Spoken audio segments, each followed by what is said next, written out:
Hello, my friends. We are going to take notes on section 4-6 again. And we're going to focus today on graphing tangent, which we already started with in class. So if you have y equals tangent of x, please just remember you have vertical asymptotes at negative pi over 2 and positive pi over 2. And what I want you to know about tangent, let's go ahead and start to graph it, is that it has a period of pi. And what else do I want you to know? It crosses the midline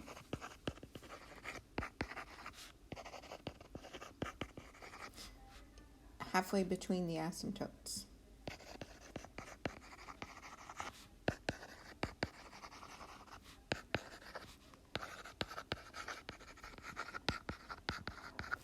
So we're going to go ahead and put our asymptote values on here.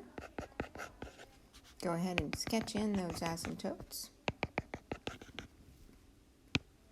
So it's going to cross the midline right there halfway between. And I want you to know the general shape of the tangent curve. It sort of hugs the asymptote, curls in, and then hugs that asymptote. So that is one period of tangent.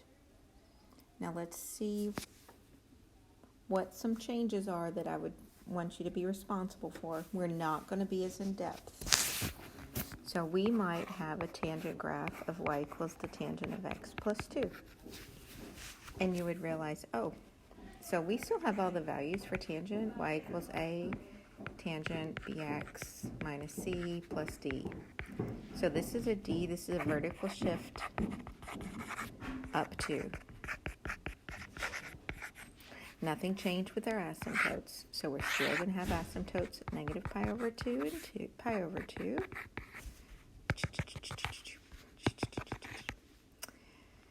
But we're going to shift the midline up to 2, so we have a new dotted line that goes across there.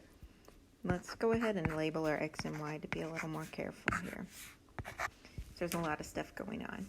So tangent is going to cross the midline halfway between the asymptotes. So it's actually going to look like that. There's our graph. All right, let's look at one more. Let's do negative tangent x. Let's affect the period. Let's do negative tangent of pi x. Okay, so we have a negative, which is the first thing you read, so that's a reflection. And we have a b value. So for sine and cosine, the period is 2 pi over b, but the formula for tangent is the period is pi over b, because tangent's period is only pi units long. So it is actually pi over pi. So that's 1. So we're going to do, normally tangent would have an asymptote. So we're going to find the asymptotes.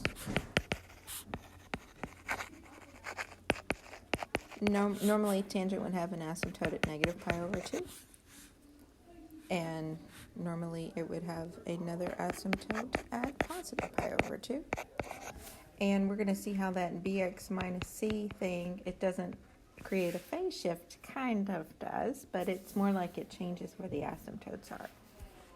So I'm going to multiply by 1 over pi rather than dividing by pi.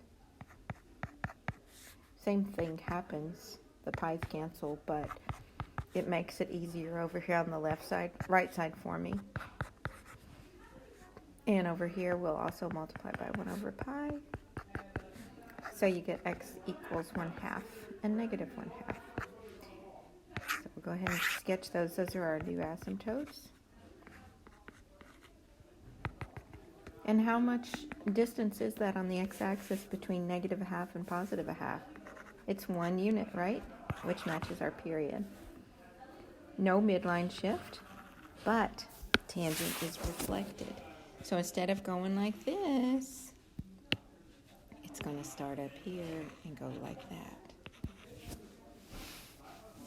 Okay, that's it for today.